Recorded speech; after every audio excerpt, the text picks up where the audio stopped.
From the great halls of their house, there are assembled three who hope to one day be the world's greatest driving heroes. Created from the cosmic legends of the universe comes our team captain, the Vision, Bill Fisher, and their soon-to-be Wonder Woman, Vicki Fisher, and our Captain Marvel and head flight trainee, Jennifer Scripchuk. Their mission: to fight injustice, share what is right and wrong, to get you out of your house and come out racing with them and serve all mankind. They are the Garage Heroes in Training Team. Welcome to the Garage Heroes in Training Podcast. I'm going to be one of the hosts for this episode. My name is Bill. Who else is hosting?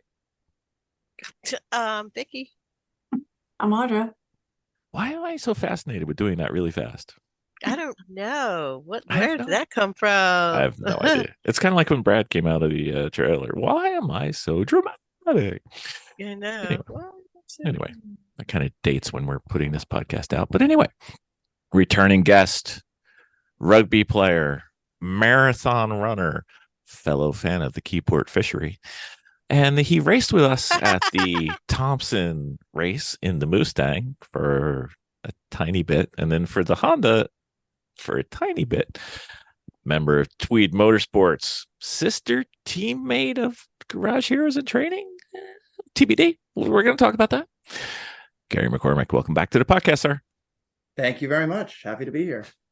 Very well, sir. We did a thing, but before we talk about the thing, just in case people missed your first episode, which why would you? I mean, you know, it's like missing an episode of a comic book. You got to get them all. Oh boy. Do you think anybody listened to all these besides me? I think I'm the only one. I know it's not Vicki. She hasn't listened to any of these. But anyway, Gary, brief introduction about you. You're racing. You're fun. Sure. Absolutely. I'm Gary McCormick. I've been racing for a couple of years. I run an endurance team called Tweed Motorsport, which is leftover from Boss Tweed Sevens, which is a rugby club that happened before that. I run a 98 Porsche Boxster. And before that ran a Chevy Sonic, which is right up the B Spec alley, which we'll be talking about a little bit. Having some fun, doing some Lemons races, doing some Champ Car races, done AER races, and normally race with SCCA when I do my sprint racing. And now officially a member of NASA. Still NASA Northeast, even though I'm down in Florida. Oh, you know, NASA Northeast, Florida. Northeast Florida? No, you're not Northeast Florida either, but that's okay. That's all right. So being an SCCA boy, did you get like the shivers walking into a NASA event, or? I didn't. I checked out some of the NASA events. Ironically, a lot of the regionals run at the same time on the other track at NJMP. So I've seen a few of them. I've talked to some Spec E30 people, and you know, obviously there's Spec Boxster, right? So SPB runs a variant. They run the POC variant in NASA. So there's definitely some familiarity with it. I had joined like a year prior, hoping to get out to an event and just never had. So this was a good occasion for it. I think we met for the first time when you were at an SCCA on Lightning and I was at Thunderbolt, if I remember right. Exactly. Yes. Like in person. Said, we're going to come back and do that event. Yeah, we need to do this. It was fun. It was a good time. I got a hat out of it. I wear it in the garage all the time. It's fun. Nice. Miss Vicky's like, where did you get this? And I'm like, you know him. We raced with him. If I had more than a backpack with me this last time up, I would have brought them. I've got those and some other swag that'll make it your way eventually. Okay. Right. You were warned you were going to have to bring some stuff back home. So it was. I know. I had to have space for it. I know. I made sure I reserved it because you were one of the fly-ins.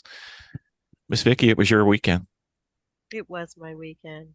Yes, we've talked about this on a couple of our previous episodes, and we're going through and talking with our guests because each of them had a relatively different experience there. It wasn't just a 25th anniversary. It was a experience to drive the different kinds of cars that we had brought, and we had introduced this one to B Spec racing in a Honda Fit. I think he had B Spec before. Yeah, you did B Spec before? I've B Spec'd before. Yes, I'm Oh, really? The Sonic I ran was intended to be a B Spec car.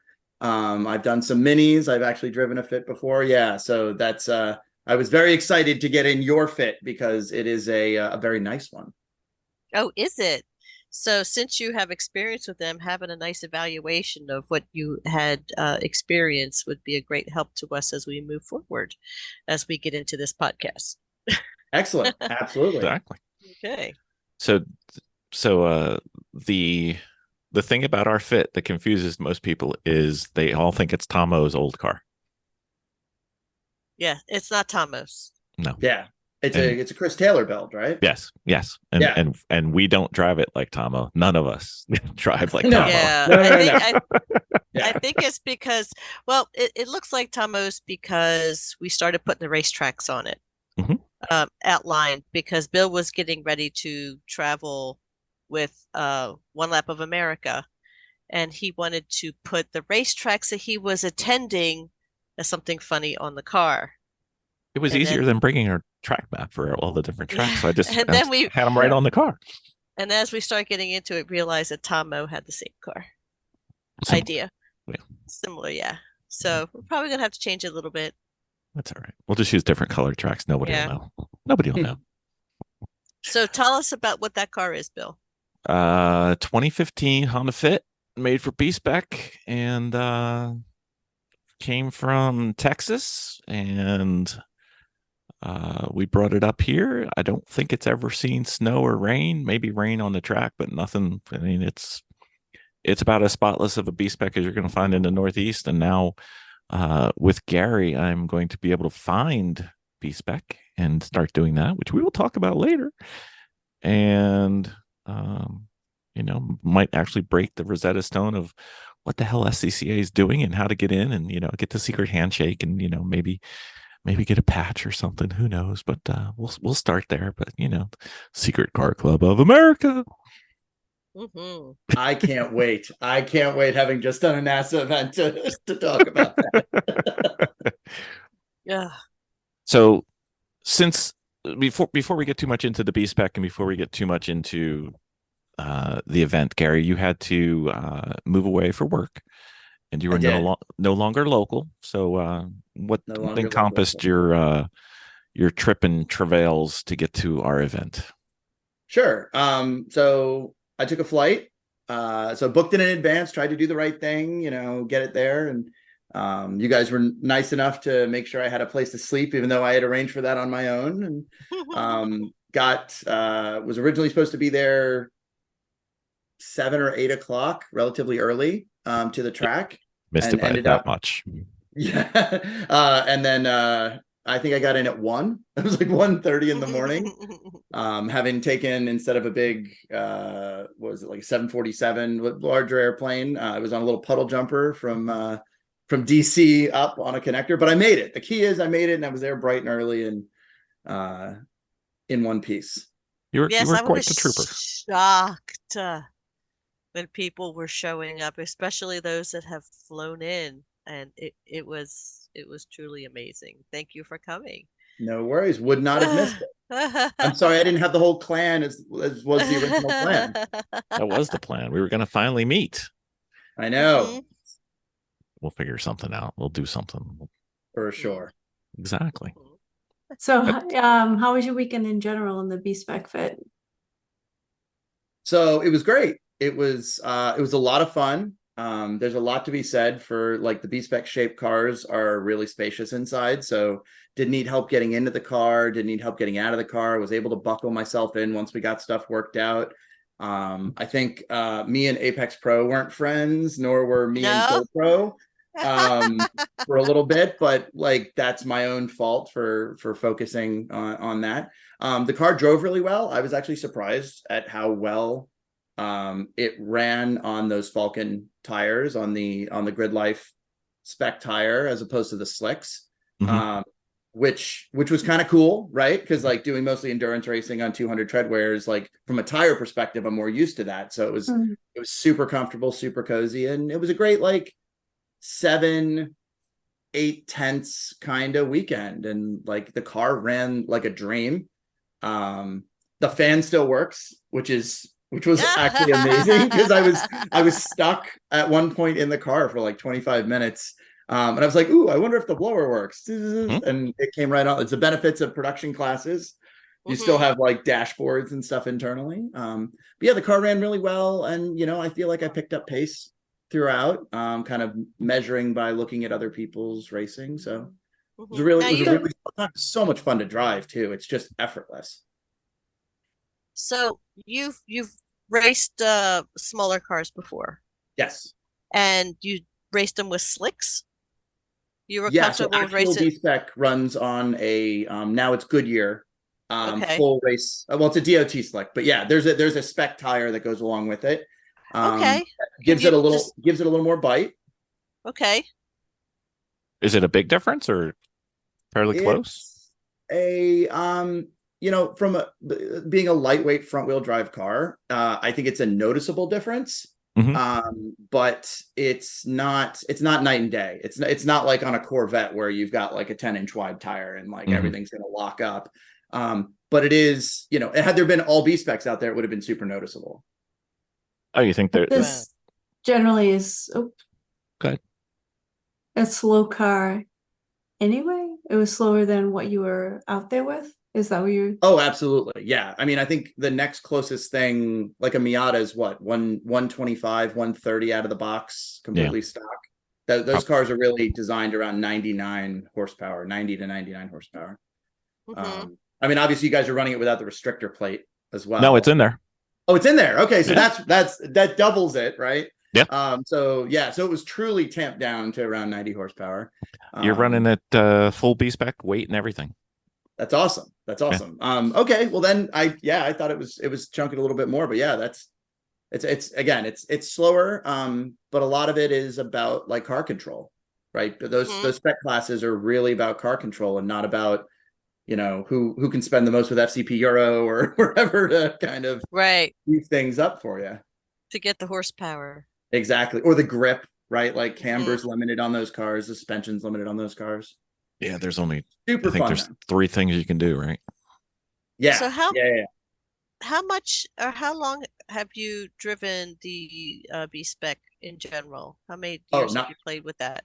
Not very much at all. Like I had the Sonic that I ran, you know, and that was the turbo version of the Sonic that doesn't run in B spec, but that shape, I wanted to run that size and shape car for a while. That was mostly DE type things, and then I've just done a couple like test days and then one regional race day in an actual car. So for the B spec, what are the good things to do for like going into B spec when coming to drive this car?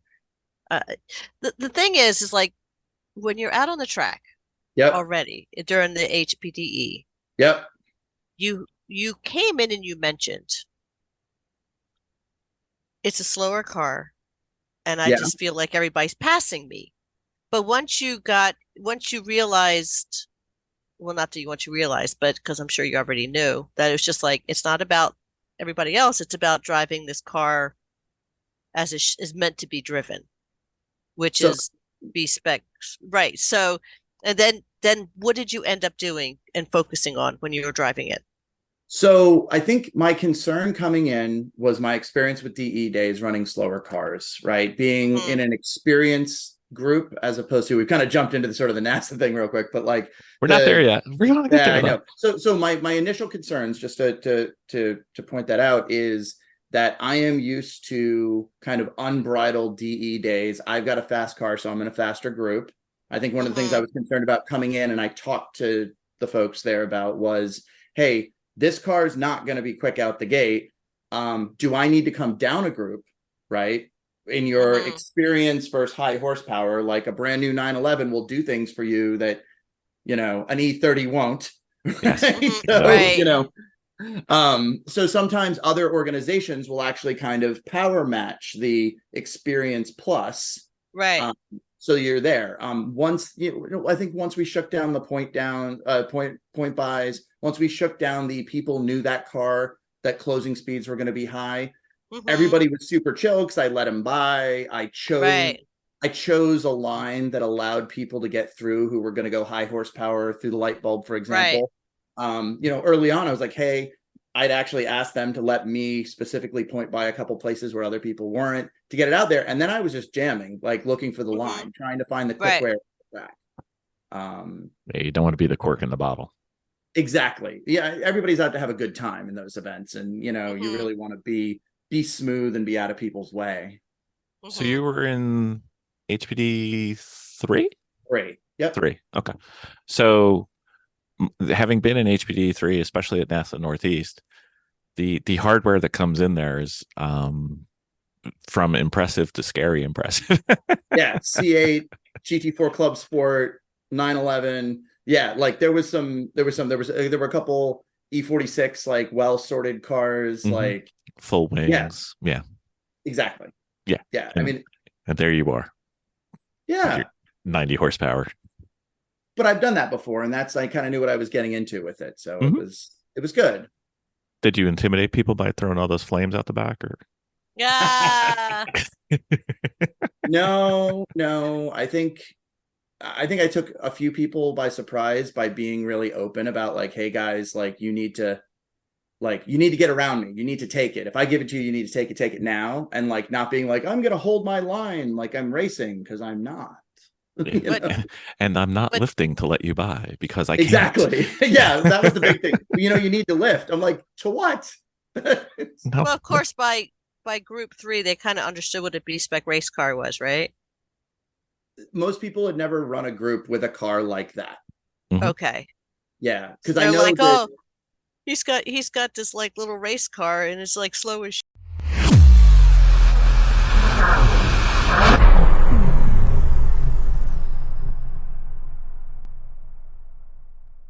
yeah, I mean, I guess there were some vintage cars that were out there. Like I am a huge, I think I said this on your last podcast, like I'm a huge slow car fast guy. Yeah. Right. Like I love to drive a slow car fast, because then the car isn't the gating factor. Right. Right. I mean, we could all throw money at things until your talent is the gating factor, but Right. The limit's the fun, not where the limit is. Exactly. Yeah. Exactly. So did they make any accommodations for you? Were you able to expand the point by? They did. Yeah. They wanted to see me a session, like a full session. One of the instructors actually came out in the group and got around me in a couple places. And then, we ended up with an additional, between 1 and 4, they opened up for me to let people buy, because the closing speeds were high enough, and they were like, everybody else like watch it. In the end, they went kind of open on the second day, but I think that was super cool. I thought the folks in the group, with very few exception, were super cool and like great DE drivers, and knew their cars and knew what they were capable of. That was outstanding, because everybody kind of knew where they were pushing and where the line on their own vehicle was. Because again, some of my experiences with DE days are guys with hot street cars, like not knowing where that limit is and sliding out in big sweeping turns and stuff. So this one felt like a little bit more in control, for sure. It felt like a group of friends. Okay, good. Which was cool. Awesome. So can we talk about comparing SCCA versus NASA? Are we ready for that now? I don't know. This is like soccer teams, Does SCCA do Yes. So there are events, right? DE days? Yeah, so there are SCCA track products out there. And you guys had Hayward on the podcast. Okay, so I'm gonna preach the sort of chapter and verse on that one. So there are events. Most SCCA road racing events, which you think of like an SCCA weekend, are not track day centric, or not DE centric, right? Where we talk about racing school, that's things about restarts. That's people who want to go actual wheel to wheel racing. They have track night in America. They have the time trials program. So the solo program, where you're either racing a clock, or you're racing just, you're driving for your own benefit. We have a lot less overlap, it appears, than NASA does. So on that weekend, the equivalent SCCA weekend, like the one we did, where I came across to you guys, there was one track sprint group, right? And there was one track day session where they did an hour and a half at the end of the Friday, right after the enduro. And then they did Saturday after the track goes cold for wheel-to-wheel racing. They do a track sprint. And I don't know if you've ever done a track sprint, but it's like an autocross on a track, and it's kind of it's super awesome. It's a great place to start. And again, it's one of those, like, you know, I used to be the starter for a couple of the ones in the Northeast in South Jersey. And you know, there was a guy who came out in a Subaru Crosstrek and was just like, I've always wanted to be on track. He paid his $65. He, you know, did his $10 to join the club for the day or whatever. We talked him through, we put an instructor in with him just to make sure everything was mechanically going to work. We explained what he couldn't do given his car. And then he went and blasted it away. Right. And actually that was the last one I did, was actually on Lightning, and the guy had a blast. Really? Sounded good. That sounds super fun. And lots of people do that.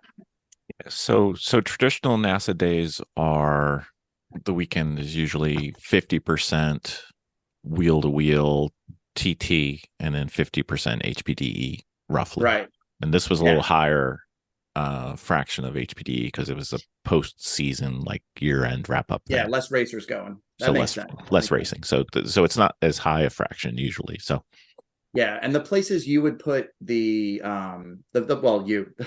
places NASA appeared to kind of fit in more DE type stuff. SCCA would fill that with spec racers and open wheel cars. And I think that's really the big, like, time, like, utilization difference, is that there don't seem to be spec racers and there don't seem to be open wheel cars that run with NASA on a regular.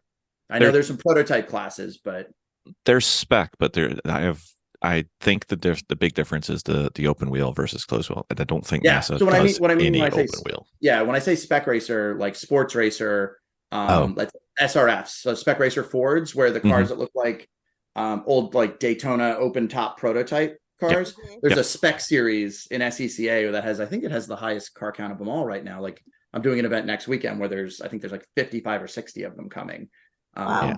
The closest thing NASA has would be like Thunder Roadster. That's the one they have. Yeah. Okay. Yeah. It's a similar. But that's one class. So. Right. And that runs with you. Whereas usually spec racers, because they're little cars and because there's so many of them, they get it. They have their own session. They have their own like run group. Yeah. So that was one thing that I noticed when I talked to Hayward, and I talked to a couple other people who are SCCA people. And it's the open wheel, closed wheel thing. I don't think NASA's a big fan of open wheels. Yeah, wings and things, we call it. Yeah, it's wings, you know, and things. Yeah, so cars like you have like Formula Vs, right, which don't have wings, but they're weird little things, and people who are passionate. Like FFs, right? So Formula Ford now is FF because Honda engines run, and actually Formula Ford runs the exact same engine as the Honda engine for FF class, right, is the same engine as in your Fit. So, what's it called? Formula Ford. Formula Ford. Yeah, and that's, you know, the biggest global open wheel class. That's FF 1600 global. Really? So, what is the SCCA classing Rosetta Stone? So it's called the GCR. Right. Okay. And that's the general competition rules. And the reason why Bill's shaking his head is the GCR, when you approach SCCA and you want to go road racing, right? So there's another one, right, for time trials. And the time trials has a little website that you go in and say, what car is my good in? So if I went in and put my Sonic, right? I went in and said, oh, you can run a Sonic in these 3 classes, depending on what you've done to it. Have you changed the suspension? Yes or no? Do you have, you know, aftermarket sway bars on the car? Yes or no? And that puts you in different classes based on capabilities.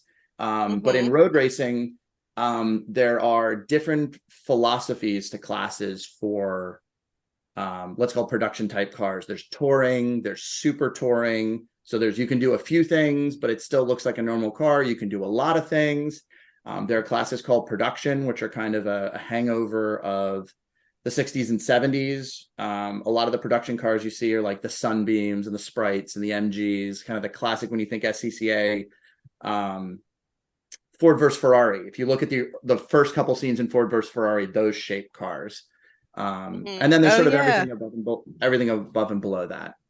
But the GCR is how you find what you've got, where what you've got fits. It's like studying an encyclopedia. Control F is your friend, right? So fine. So like, for example, when I joined and I had the Boxster that I had run in Champ Car, I searched and went, how many places can I run a Boxster? Boxsters can run, you can use the engines in, GT cars. Well, I don't have that kind of Boxster, right? Okay, so I can run it in e-production. So if you search for it, you see Boxster in a spec line in e-production. You're like, hey, I can run a Boxster at this weight with these changes on it. I can run it in Touring 3. I can run it in ITR. I can run it in a couple different places. So it requires a little unwinding. The autocross rules are no less complex and hard to understand, Bill. So when you I'm come aware. autocrossing, let's do a different club. I'm aware. I'm aware. And a lot of that is you're talking about SCCA autocross, like that again. That's in the solo rules, and that's because people want to push the envelope. Like somebody's like, they want to be able to have groups of people who come. If there's a bunch of Corvettes, right, and everybody's like, I have this Corvette, and we all want to put bigger widgets on the car. I don't know, right? So everybody wants the same bigger widget, but there's a whole bunch of people without the big widget on their Corvettes, but they're already racing with you. You need to create a class for them, and that's what's happened to both solo and road racing in some ways. All right, I'm going in. So Okay. Sorry.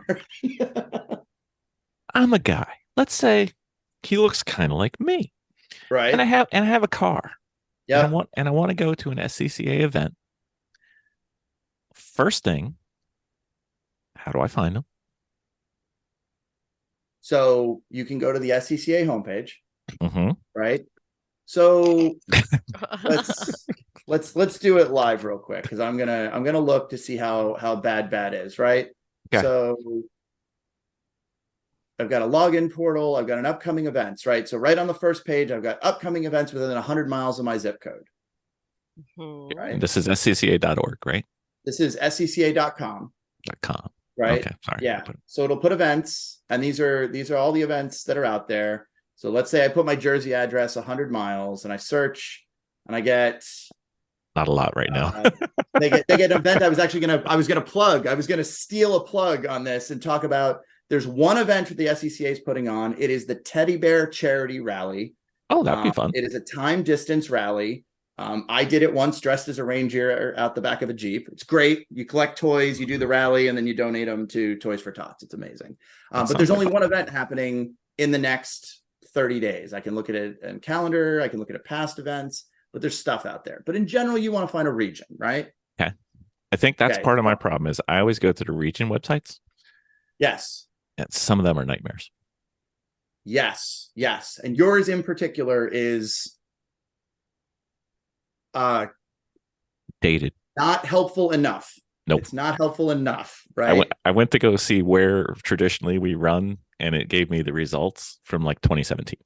And I'm like, and some of that's the transition between the old guard and the new guard in SCCA, because unlike some other clubs on the East Coast, like there's an old guard, right? Oh, sure. And they owned the websites, and they owned the like other stuff. And if you go to the newer sites, you find everything you need. Like I think to your request previously, so yes, you're going through your use case, but like you're a guy, you want to go racing in the SCCA, right? So I need to know where to go, like location wise, and then I need to know where to go class wise, right? So and approaching those cold from outside hasn't been easy, right? There's a lot of conversations about I want to go racing. Where do I go? I think Yeah, I mean, I did an infographic as a joke for a friend that was like, I want to have fun with cars. What do I do? Well, like, do I not have a car? Do I have a car? Do I have a race car? And then, am I a racer? Right? Am I a guy? Right? Like, have I done track days? Like, it's just like finding a track day around. So there are some stuff out there, and I would say the about section on the SCCA website that starts with find your region. Right, that's the best thing to do. And then find events, and then programs, right? And each program page has a description. If you go and you're like, hey, I want to work trackside, I want to road rally, I want time trials. If you don't know what time trials is, okay, like, what can we do? Part of the fun was we thought solo was when I went on track by myself. So that was a problem. Solo is a brand, right? Yeah. Solo is definitely a brand. We figured that part out now. We're getting there. Yeah. But yeah, there is a way to kind of get through and find it. And I will say, coming in the other direction, like turning it around a little bit, it took an introduction you made for me to figure out where I would fit in NASA. Sure. It took a person. Yeah. And see, we had luck in that we met somebody who knew NASA. Right. And I'm the opposite. We haven't had anybody who admitted to knowing SCCA or admitted to knowing us, or hopefully both of those. Both? We haven't had both yet. And so I kept looking at the website, and it was somewhat difficult to figure out which one I was. And then it was somewhat quiet when I sent emails. And you might have been sending emails into an ether. You might have been sending emails to the people who weren't going to be there. I think you'll find that now the people who are the most responsive, you hit on Facebook. If you hit them on Facebook and they're Facebook generation people, they will reply to you. Okay. So that's what we're saying. That's what we need to do. And I think, didn't I gave you 23 places to go race your B Spec next year? Yes, you did. Now I just have to get my B Spec back out on track, which is fine. I am cool with that. The one thing we always looked for when we first started this, we had this delusion of grandeur. We were going to build the one car to race them all. We were going to have one car that fit in Champ Car and Lemons and Lucky Dog and I couldn't figure out how to do it. So I ended up with what I have now, which is a lot of cars. Each one doesn't fit anywhere. And I want to emphasize that it's not a we that made that decision. So I will say the Boxster, like my car, because I made choices not to build to 100% of a lot of rule sets, will fit. It'll fit in Lucky Dog. It'll fit in Champ Car. It'll fit in AER. It'll fit in SCCA. And it fits nicely in German touring, right?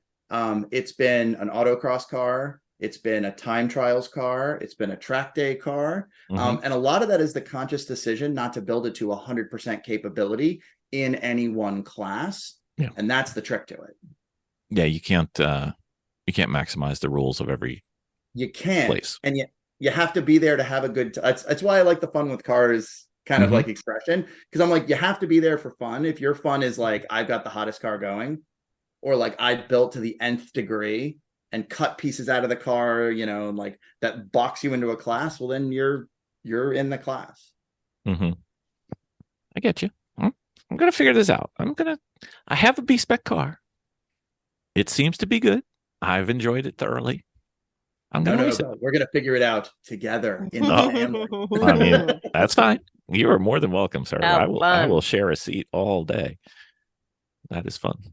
So, okay. So what about the other case is, let's just say I've got a BMW E46, E36, whatever. I don't know. I just want to go to an event. Yep. And if I want to do SCCA, is there an HPDE similar structure? Like, is it called Duo or, some other trademark that I don't know? No. Or is it CompSchool? Oh, sorry.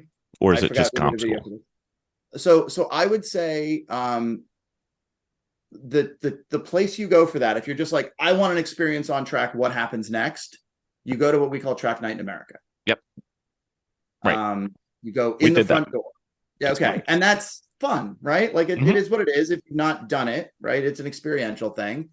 From there, there is, an effort to try to get more coaching. There are more track events and track days, but you really do jump right now from Track Night in America either into one of the organizations that run DE days or into the solo program with time trials. At least that's the way it feels to me. There might be other places in other regions. Okay. Do But you have the CREs in your region? say it again. Do you have the CREs in your region? The CREs. Yeah, competition race experience. They have them in my region. I'm in the Northeast. Yes, and that's a relatively new thing now, right? Like that's that they go out and run. That's the school, right? That's race school, right? Yeah, CRE I guess is the official acronym for that, but that's racing school. So if you want to jump across into racing school, you can do that, but you can't just be a person with an E46 that you think is cool and you want to run on a track and go, I want to go to competition racing school. Like you have to do some time trial events. You have to do, you have to progress forward, I thought, through that to get into the next level. So they do. Okay, so you've got the answer in the group without it, right? So there's lots of different products floating around. I'm just going down the way I kind of went through. So really that would be another difference in that, like NASA seems to focus a lot on the education aspects and SCCA kind of focuses more on the competition aspect, perhaps. Yeah. So I think there's the driving aspect, and then there's the racecraft aspect of it, right? And SCCA, if you jump in and want to go racing, they really want to make sure you understand what a start looks like mechanically. They want to make sure you understand the rules of the road in there, right? So if you're at time trials, they want to make sure you're giving space to other cars. Like time trials or track sprint driving is different than wheel to wheel, wheel to wheel racing type things. Like if you go to a time trial and you're like, I want an instructor with me, instructors will get in with you and talk you through tracks and track walks and all that stuff will kind of pan out. But there isn't the let's go lapping in a hierarchy, a ladder graduation system like there is in NASA. Okay. Well, that could be why I didn't find it. Yeah, I mean, I think there are large contingents of SCCA who really like that and are trying to like get in there, but at the same time, that that like there's partnerships with other organizations who have more of that in place. So go ahead. I was going to say, so one of the things that really was surprising to me and frustrates me a little bit is there seems to be some friction between the two organizations, which I don't think helps either one. No. I mean, yes, there's some friction. No, it doesn't help anybody. It doesn't right? help. And we're so small. We're arguing over, I'm the head of the pin. No, I'm the head of the pin when there's a whole world. Yeah. I know a lot of that is not, so it's not the people at the pointy end, guarantee it, right? Yep. It's not the wide middle of people who are just there for a good time, right? Yep. It's the people who are defining themselves as, I'm the hottest GTS2 driver in the country. Well, I'm the hottest GT1 driver in the country, and my organization does it better because I'm winning, right? Exactly. Or whatever. And that is the same in hockey. It's the same in rugby. It's the same in the schoolyard. And ladies, it is usually testosterone driving it. So you guys generally right? So, but yeah, I would agree that I've gotten some like, why would you go to a NASA event? Like, why would you race with SCCA? Like, why would you go to Grid Life? Like, why would you go to a racing school? Like all that stuff. People have strong opinions. Here's my strong opinion. Gary, do you like cars? I love cars. Do you like driving cars? I love driving cars. Let's go do that everywhere we can. And I hate that it makes me sound there, but I was like, fun with cars. Let's have fun with cars. I know that is one of the hashtags. Big Matchbox I use it Hot everywhere. Wheels. I use I it know you everywhere. do. I used it on Champ Car, and I used it at the AR event, and I used it on the thing from you guys. You should. It's what we're out there to do, and that's Yeah. half the reason we have this podcast is to get people. Yeah, I mean, we all butter our bread on the side we want, and it's all buttered bread in the end, right? Like, Dr. Seuss taught us that. And no matter which way you drop it, it always lands on the buttered side. It's fine. It always does. Well, and a wise man once said, "Why does it need to be or when it can be and?" Exactly. And that's been my philosophy with race cars, right? So I don't just race where I started. I race kind of wherever I feel like, wherever I fit, and I try to make my car and any car I get in work with whatever environment. Like, who brings a full-blown race car to a time trial event, right, or a track sprint event? Well, me, because I want to let Sarah drive that day, and like I'm not comfortable wheel to wheel, and like all that other fun stuff. Like, why would you trailer the car here? Because it's fun with a car, and we're having a good time.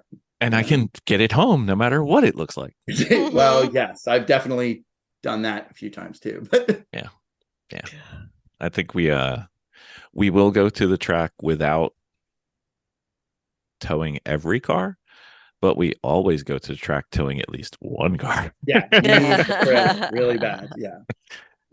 There's nothing. B Spec guys use the B Spec guys. There's a John Wickard who's one of the big Sonic guys. He's a GM engineer, and for the longest time he just had a tow dolly. And he raced all over the Midwest with a tow dolly. I was like, dude, like a tow dolly and a Trailblazer. Like, all right, wow, dude, rock and roll, I draw the line with a caged car driven on the road. That's where I go. And that's a safety thing. We talked about that. Exactly. So I'm going to wear a bicycle helmet.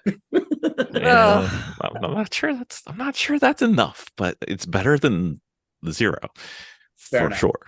So, although Chrissy did do it well when she did it, she was wearing her full cool suit shirt and everything. Oh, I heard about that. That was the day she got trapped on the turnpike in New Jersey, right? Yeah, with a hole. Yeah. That's terrible. I don't know if there was a hole in the bottom of her car, but she was definitely feeling the heat from the road and from the engine. Well, it was 90-degree day, and it was July. Yeah, that's terrible. Yeah, but the cool suit made it a whole lot better. Yeah. So that's okay. She was prepared. She was. So to circle back to B Spec racing, so on the good side, what things should you do? Captain's log supplemental.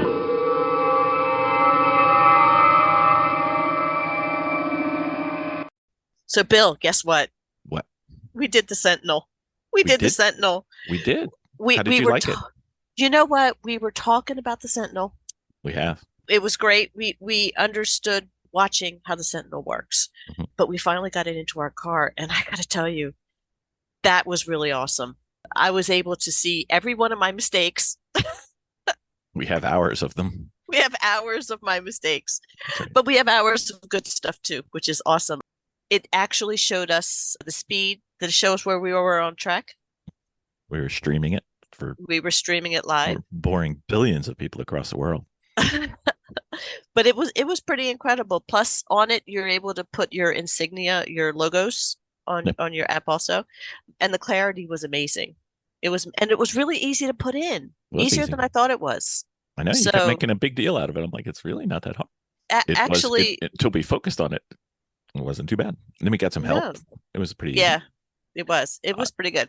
You know what? I like the stream because some of the tracks we go to don't have great cell phone coverage, but it's got a USB stick backup. So I just uploaded the high quality video without the cellular interruption. So if you watched us earlier and said, wow, they got from there to there really quickly, you can watch the real video and see that no, we didn't. It's just a cell phone went out.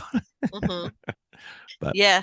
So the learning curve for me, obviously, I'm slightly techno Amish. Slightly. When it comes to the wiring and stuff like that, but we get it in, and I love it. We were able to sit there right at the track and watch what we were doing in the car, and that was amazing. Which was good because if you have a problem with your radio, you can tell, if something is going on that you need to know about. Like a couple times we've had cars come in and we didn't know they were broken. And I know it's hard to imagine one of our cars being broken, but whatever. but you can watch the video, and even with the cell phone coverage we had at that particular event, it was like a 30-second delay, so it wasn't bad. And you can compare multiple drivers because you have each of the stints are broken up. So we got to work on not only our driving, but if we wanted to, we could work on our pit stops and see exactly what we do. And there's some things that we need to talk about as a team. And it was pretty good. You know, like I said, it takes me, once we got the wiring hooked up for the power, I probably could go from an empty shell to a full up setup running Sentinel. I could probably do that in like 20 minutes. So you could literally install it in a car before a race. It's kind of fun. Yeah. And we got to see the driver and the front windshield. And if we want to, we can have three. We can see backwards. Or one of the guys we were going to work with at the upcoming event, he said, could you put a camera on the driver's eyes so we could see what they're looking at? I said, why, yes, I can. Haven't done it yet, but I'll figure it out. I've got time. Well, I love it. All right, very well. That sounds like I can buy another one then. Woo! So on the good side, what things should you do?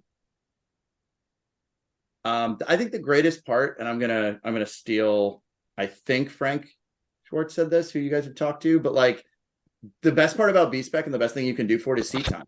Like the board has made the cars equal, sort of, mostly.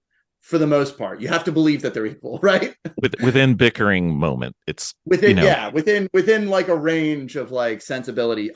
Just it's seat time. Like the cars are not super punishing. Like, you know, you can make a mistake in a B Spec and it takes you out of the race, but you don't have enough speed to exceed the grip on the tires and bury you in a wall normally, right? Like some crazy things have happened. You know, so two B Specs, both of the same make, that I won't mention, have ended up on their roofs at the national championships, at the runoffs. Bad situations. It looks like both drivers made the same thing happen, but they're little cars and they're not going very fast comparatively, right? They are race cars, but you know, seat time is the big thing. Like the more time you spend in it, and just like less is more, and you know, slow is fast and smooth is the best, and all that good stuff. A lot of people, like when Pirelli World Challenge ran B Spec, like a lot of really high-end racers ran it because it's a great environment to like really hone racecraft. It's a lot like Formula Ford in that way, where there's no downforce. You're in this little car that's light, and you know, those are open wheel cars, but it's the same concept, right? Like it's really a place to like breed your racecraft, like, because you're going to run door to door with somebody. You have to, I mean, bump drafting is a big thing in B Spec. You have to know how to bump draft and be comfortable with that. Like, or otherwise you're never going to get to the front of the pack. Like it's very clear when you watch those races how the real drivers move in and out. You know, it's also a Fit, right? Or a Chevy Sonic, or Fiat 500s don't really run, but like they're Mazda 2. Yeah, Econo boxes. They're meant to be Econo boxes and meant to be OE for the most part. So what would be things not to do for B Spec? Well, you can't put so most of the cars run with restrictor plates on them. There are no forced induction engines, so no turbos. There are little things you're not required to run a suspension package. You can run the OE suspension on that, but running the factory created suspension packages is a real thing. You can mess about with weight a little bit. You mess about with camber a little bit, track width. There's little tiny things within the ranges you can do. So you end up sharpening a scalpel, right? As opposed to like cutting down a tree and trying to sharpen a spear kind of thing, right? Like they're little tiny changes you can make. The one thing you shouldn't do in B Spec is blame the car, because they're all really close to each other. And if you're not in the front, it's not the car. Yeah. And they've extensively, like if you look at the SCCA runoffs history, like they've straight up taken some of those cars apart, like at the track, and really interrogated them, looking for, is this part number marginally different than that other part number that came from a different distributor? And like, there's some of the parts are like, you have to have an original part as opposed to an AutoZone part. Wow. pretty wild. And you can get in and out of it because they're all Econo boxes. You can get in and out of the cars, which for me and Bill is a thing, right? Luxury mammal, baby. Ah.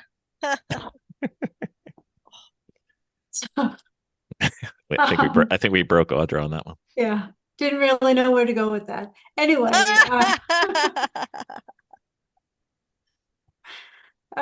is this a good time for a story time from when you raced, maybe?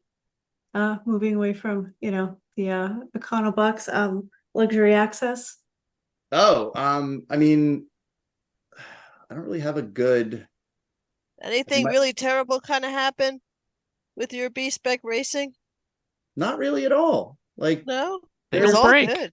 They don't break. yeah, they're pretty easy. I mean, paid the man, borrowed his car, off we went. Like, I mean, in testing and working up to B Spec and driving the Sonic, I mean, at Thunderbolt NJMP on the last run of the day in the rain, which little front wheel drive light cars do really well in the rain on big sweeping tracks like Thunderbolt. But what is the last turn before the front straight?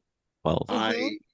So 12 coming out onto the main straight, I slightly misjudged and launched myself out. And that was a track day, but I mean, that was my biggest, got a little bit of hydroplaning, the little wheels on a little car and just skated across the top of the grass. That was really the biggest with that. Like B Specs are pretty hardy little cars. And like, you really have to want to hurt them, right? Either through aggression or, And misuse. And they're not going that fast, so that if you do go off, you don't go as far.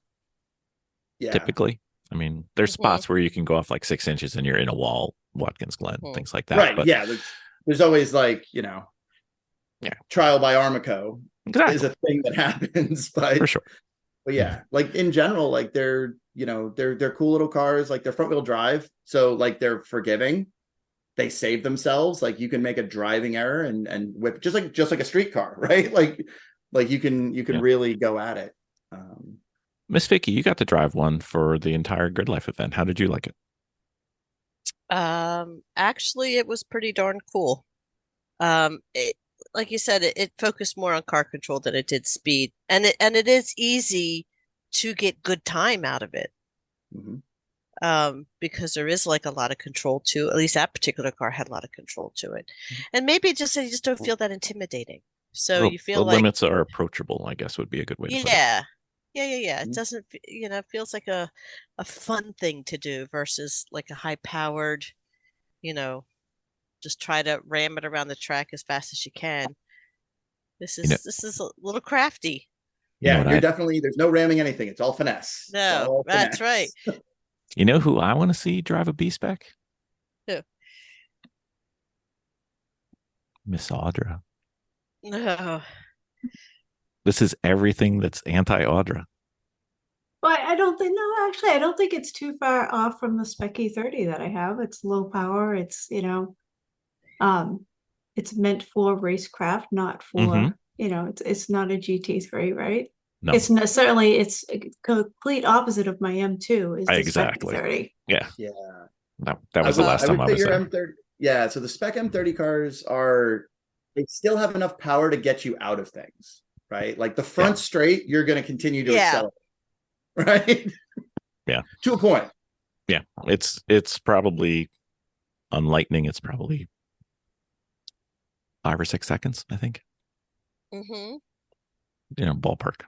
But it's the same sentiment, right? Like it's the same as Spec Miata, right? Like they're when as much as we've seen monster Miatas, and there were a couple of real monster Miatas out there at the event we were at,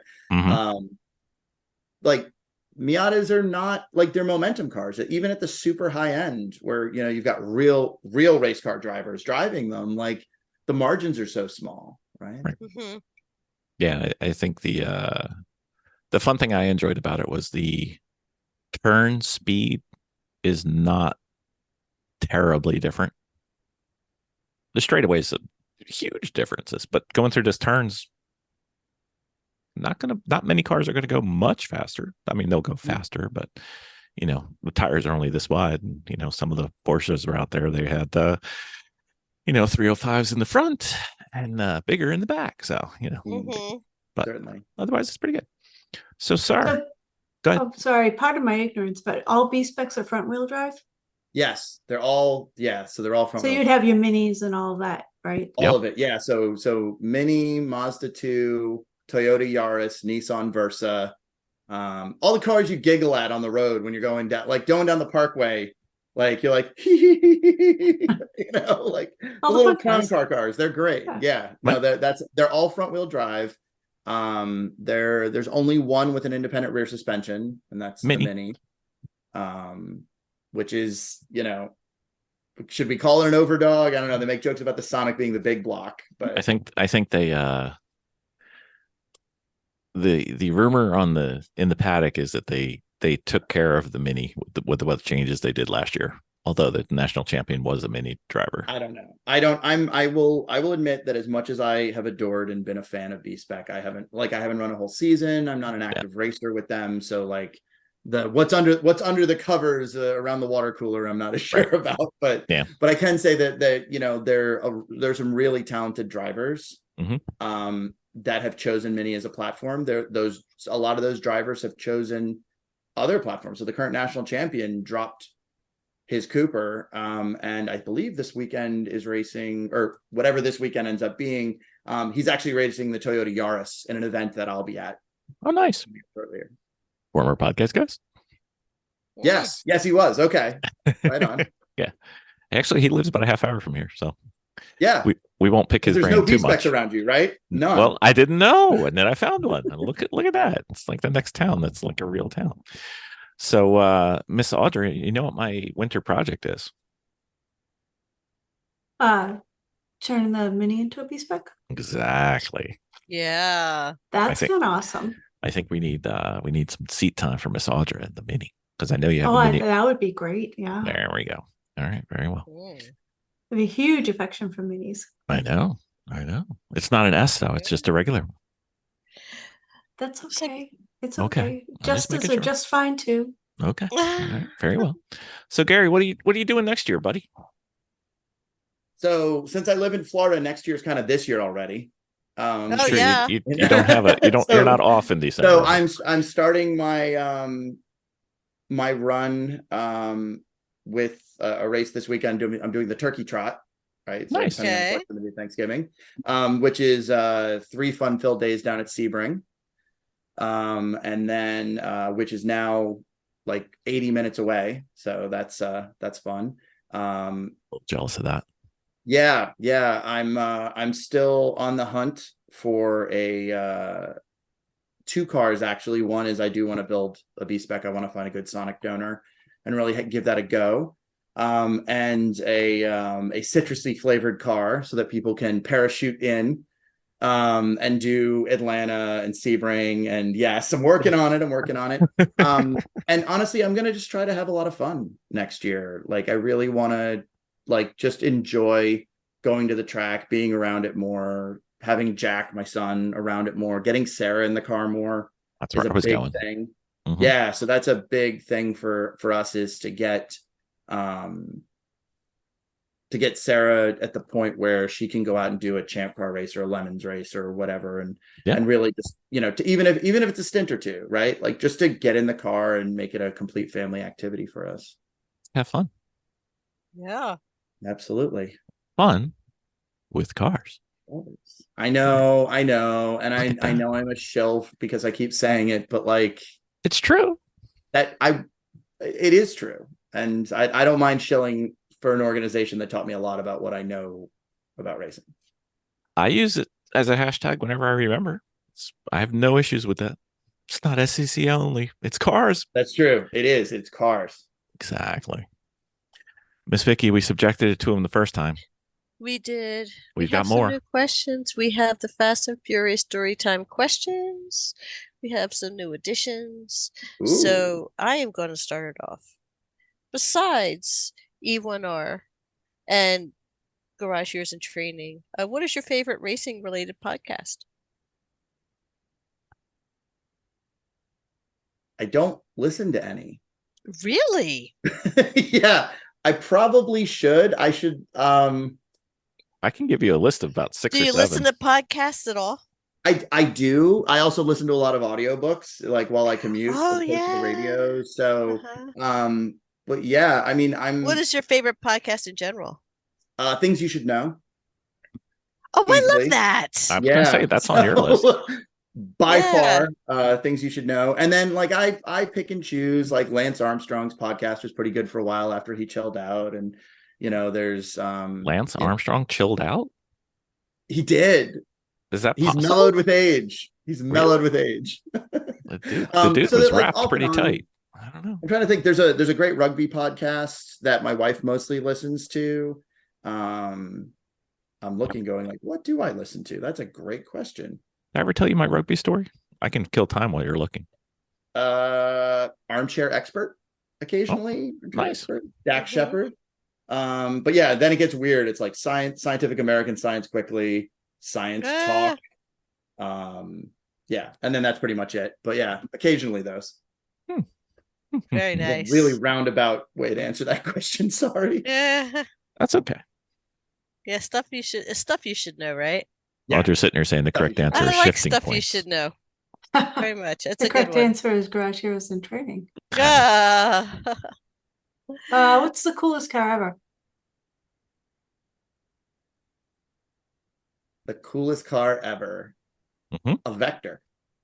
Really? Nice. Ooh. Vicky's like, I've never heard of this. And I'm like, I know. Was it Vector W8, right? Like the silver wedgie. They really only had one, didn't they? That was it. Yeah, and it had like, it was whatever it was. It was a terrible car that I had a poster of as a kid, and like Mhm. It's either that or I think I answered this question. I answered with the Coyote, which was a kit car from a TV show called Hardcastle and McCormick. That could be yeah. why. I was That gonna could be have why. one I of can't, those. that could be why I can't blank it out, because Miss Vicky chose one that's already been done. But that's fine. Ah. Anyway, all right, sir. What is your car number and why? Oh, with the exception of this upcoming weekend, usually it's 413. Because 413 was the house number that was the first house me and my wife lived in New York Nice. City. Awesome. In Hell's Kitchen, man. Oh, did you ever see Daredevil? Oh, sorry. I have to stay on brand, you know? Yeah. I got you. Yeah, no, the 413 always. This weekend I'll be 113 because fours become ones magically. Magic how that happens. You got to choose your car's numbers wisely, people. Just saying. Exactly. Eights and threes, ones and sevens. And keep stick on numbers. Exactly. Magnet ones don't stick. No, but you can get reusable vinyl ones that are better. Indeed.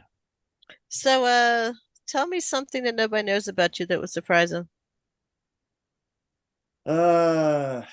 Or how about just a general? I feel like I told you about my goth industrial band once, right? You know, Yeah, you did. my dear, I have a list of questions, and the whited out ones are the ones that are done, and you keep choosing the ones that we did. But see, I want to know something else. I want to know something else besides the band. Okay, fine. I run marathons. She does. It's good, and you Which is- obviously you play rugby, but yeah, you run marathon. I saw you training online. Yes, So- yes, with my great hat. Mhm. I hate running, and so can you. Yes, I love that. I cracked up when I read that. It was very Yes. funny. It's from a cartoon account on Instagram. Very funny. Sendrad.com. Miss Audrey, you got one? Pre-race rituals. Do you have any? Yes. Really? Yes. No way. So I always touch the brake reservoir. That's a Really? weird thing. I did it at the fit every time. And Really? I was wondering why the hood kept open. The hood was up. Yeah, I look at it and touch it, and that's Caress there. it, and I sing to myself sometimes. Really? Yeah. Oh, Usually that. sitting in grid, singing to myself is a thing. Chrissy does that. Don't feel bad. Oh, Okay. All right. Very well. Nothing wrong with singing out there. We can't wait to get some video of that, but that's okay. All right. Here it is, sir. Perfect HPDE track day. What track, what car, what instructor or coach? They can be alive or dead.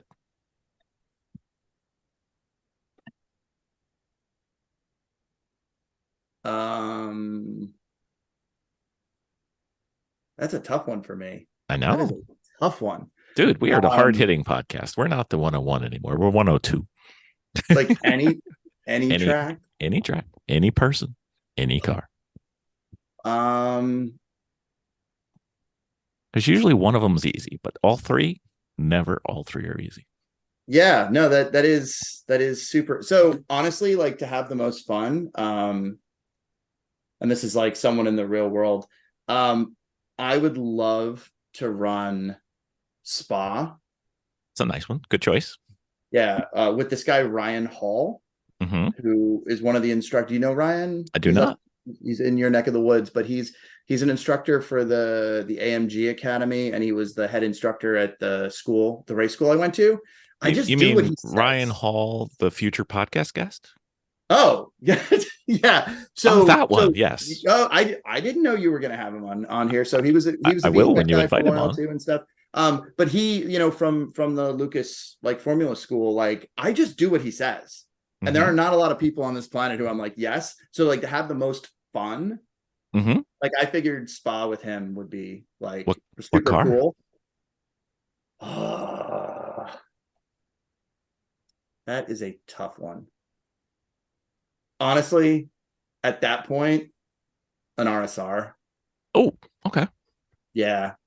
I think that would be a grand day out. That would be good. That would be productive. That would be like a good day for me and not like somebody I was afraid to talk to, Yep. As soon as you ask him, we'll have him on. Anyway. Fair enough. He's a busy dude. He's super busy dude. Yeah. We have an off season that's like 5 months. I got plenty of spots. Rock and roll, man. Rock and roll. Yeah, he's Connecticut based, but yeah, he's a cool, super cool guy and instructor, and nice guy. Answers questions. So, what is your do you have, especially in Florida, have you found any back road or country roads to drive on yet? Down here, yeah, I I kind of live on one now. Really? So there's a lot of farms out here, and Florida is surprisingly like rolling hilly as you get to the middle of it. But there you can take the back roads, avoid tolls, and go from where we are kind of in like there's like across the streets farms, right? So and it goes out from there. And you can roll, I don't know all the names of all the roads, but you can go between here and Lakeland, and it's just like over things, under things, around farms. Like it's beautiful. It's beautiful. We're gonna have to go investigate those, Miss Vicki. Right. Yeah. That's what I'm thinking. And barring that, it's the road that leads you up to Hunter Mountain. That's a nice one. Yep. Freeway. Mhm. Go through, up, out. Yep. Indeed. Yeah, and talking to people that go to all kinds of different events, like out to Nebraska for the SCCA, like solo nationals and things like that, the first thing they tell you about is the food. So what is your favorite thing to order at or near a track? You will always win my heart if you have funnel cakes.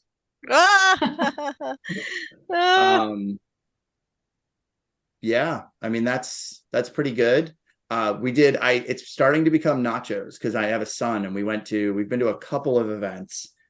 He's just getting to the point where he's a little loud, but Pit race nachos are starting to become a thing. Say it again. Pit race barbecued nachos are tremendous.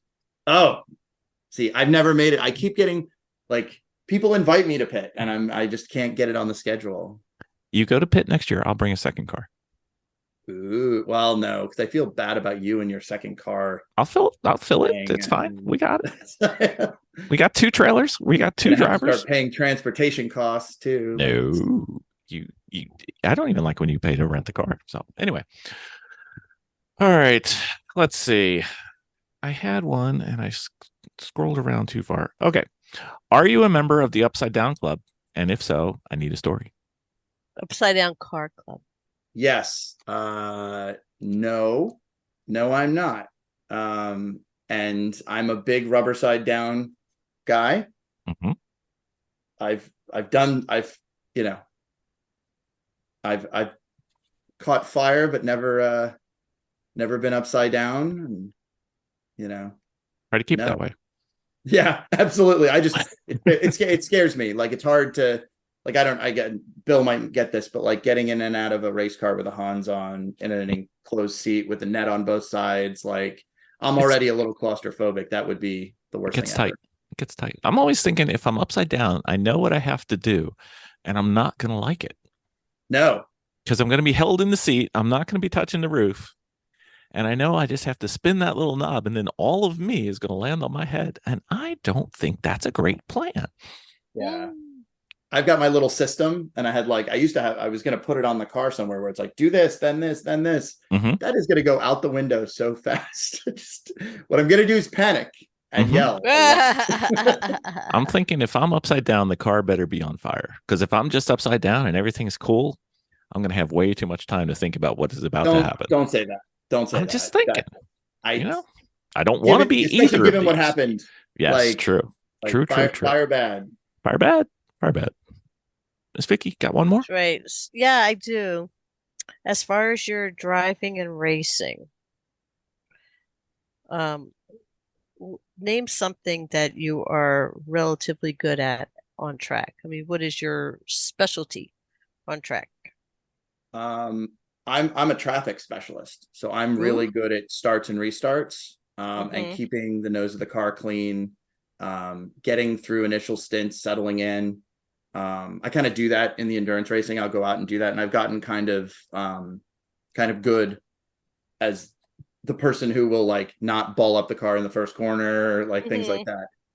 That's really the that's where I'm at. Like, I'm never going to be the hot shoe guy, because I refuse to go 10 tenths on every corner. Like, I just won't do it. It doesn't compute for me. But yeah, I like traffic, right? I like traffic where there's a group of people who are all race car drivers. Like, I think, a big turn one in a Lemons race, I kind of want to watch maybe once. Wow. And not because anybody's like ill-intended, but like, that's, you look at that. I mean, I've done it in champ car races. That's marginally the same, right? Right. Pretty much, yeah. What's the biggest area for you to improve then?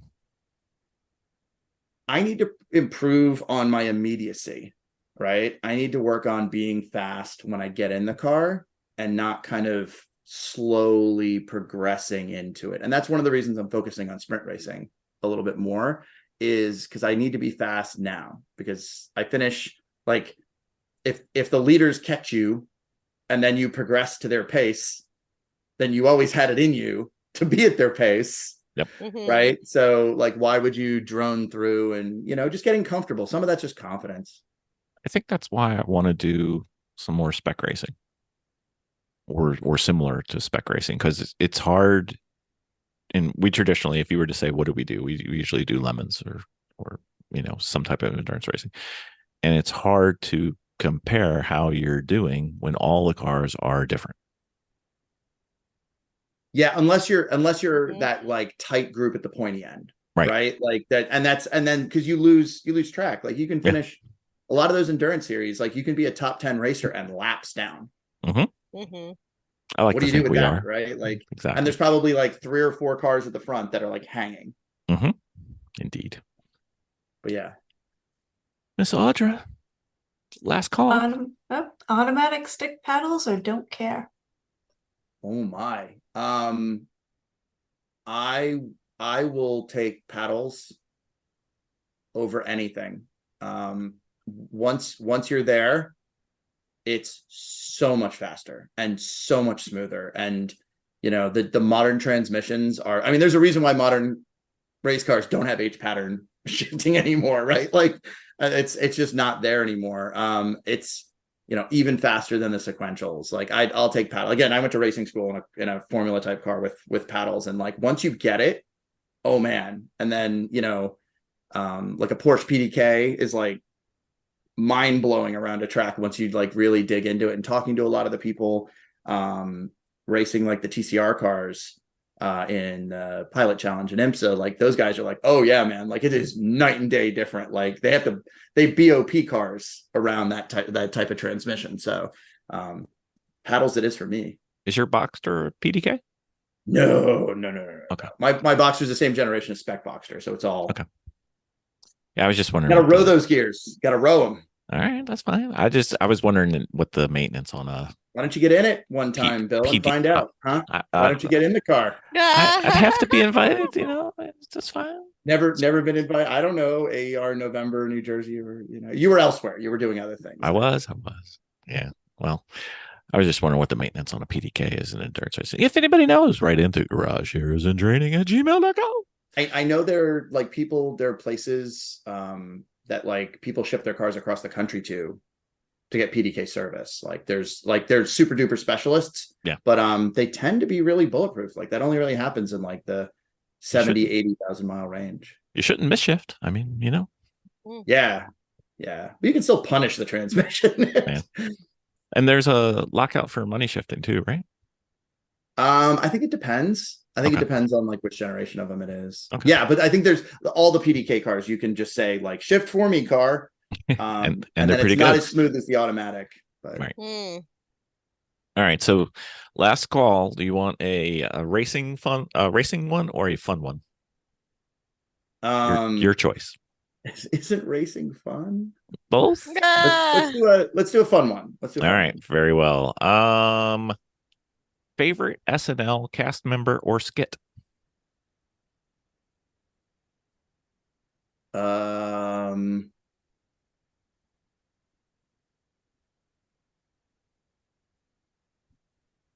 That's a great question. Favorite SNL. I mean, it's got to be Dana Carvey and like the church lady. Okay. I can make the question harder. We have a plan C. Oh no! What's harder? Top 5 cast expert mode. Top 5 cast members of all time. Oh my god! Well, oh boy. Yeah, Dana Carvey, Aykroyd, Chase, Chris Rock. I like Chris Rock. He wasn't very good on SNL. Well, he's a favorite cast member of all time, okay. right? No, that's fine. He's in there. You're missing a big one. A couple big ones, actually. I don't know. Yeah. It's been a while since he watched it. Yeah, I mean, like the newer ones, I don't like. There's like the newer ones. Say it again. I'll give you 3 to choose from. Okay. Phil Hartman. Okay. Will Ferrell. Okay. Eddie Murphy. Oh, Will Ferrell. Okay. Very well. Miss Vicki was going to get upset if you didn't put him on there. Oh, yeah. I forgot Eddie Murphy was on there. Like, that's because you're younger than I am. Yeah, I mean, Sandler. Like, there's no. I just like, that group was the group that I. See, Eddie Murphy was right there for when I went to college. So. Right. Mm-hmm. Back when you guys were still like chisels on tablets, right? Yeah. Exactly. Yep. Precisely. Mm-hmm. Indeed. I always like, we have one of the questions is, what car did you take your driver's license in? And some people are like, 2009. I'm like saying, oh my God. Yeah, No. But anyway, sir, we need to race some more next year. We do need to race some more next year. Now that I've done all the moving and job changing and etc. Now we'll hopefully get some. We need an exchange program. We're going to talk about this. The whole Tweed. We do need an exchange program. And you know what? Family. You know what we need to do with the exchange program? Vicki and I, you and see where I'm going. Yes. See where I'm going. It's easier if we do 2s. It is absolutely easier. And that is, that is the scheme, man. We would love to have you down here and let you parachute in and drive a car that's appropriately set up for it and at a track that we think we'll have a good time at and enjoy ourselves. And maybe we can bring minions to Mhm. take care of things so that we don't have to take care of things and we can go like have dinner and relax. And Miss Vicki will bring the frozen margarita popsicles, There you go. Mm. and I will drive because not for me, but that's fine. Well, Everybody's got their yeah, role. there's definitely plans in the works to get you guys down here. It's really hard to talk people from the Northeast into coming to Florida in like March, right? Like so hard, April. so hard. I know there's school to work around and all sorts of other stuff, but we'll try to get you down and Figure do some more something racing. But we should formalize the exchange program after Ryan. I feel like there's been a little bit more movement around. Exactly. So we've got this on the table. Pit race. Nice little red B Spec fit. Could happen. It could happen. Could happen. Think about it. Pit race what though? Lemons. Oh, okay. Yeah. We can make that work. Baby bird's coming. We will consider. Very well. We'll talk dates. We'll talk times. Much more to talk about in future podcasts. I'll have my people call your people. If we only had people, right? Sir, always good to see you. I do want to thank you for coming up, actually. And I'm so used to you living where you used to live. It's like it's down from there. Not much. It's down a lot. Yeah. No worries. Anytime. And honestly, like the big surprise. I felt terrible not being there for the setup and everything. But like you got the big one the second day.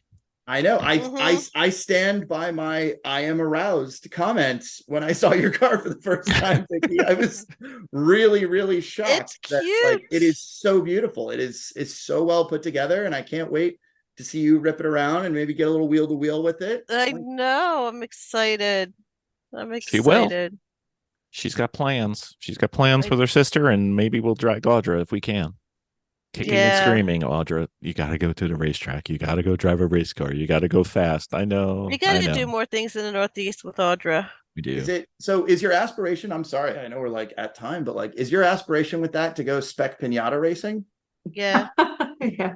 And that's what it's like. But I have a problem with that now because it's a pretty car. And I know they do a lot of touch. And you're going to do that with NASA? Either. No. We're ambivalent. See, the one thing I can guarantee is our cars will never win a series championship because we race all of them. Like we do Grid Life, we do Lemons, we do AAR, we do SCCA as soon as we can figure out the website. You know, you might need to guide you 23 opportunities. They're on my list. I put them on my list. We're good. Absolutely. Well, I'm really looking forward to that. It'd be interesting to see out there wheel to wheel getting after it. Yeah, I got to figure out if my provisional license and NASA transfers. That's a question I've never. You don't have a full one yet. No, I haven't done enough races because my car was not cooperative with me for the past 2 years. So I have to take it out to go play with Kim Coffee. Yep, Kim and Christine. Yeah, out there in the Midwest. Mm-hmm. We're gonna catch you. We're gonna have Vicki with a full racing license by the end of the year. That's the goal. Yeah. Beautiful. Indeed. Sir, we will bother you again. I think we're about halfway done with the Fast and Furious storytime questions. So we've got at least I'd say 15 more. So you gotta come on again. Fair enough. All right, sir. Thanks for having me. Thank you, Gary.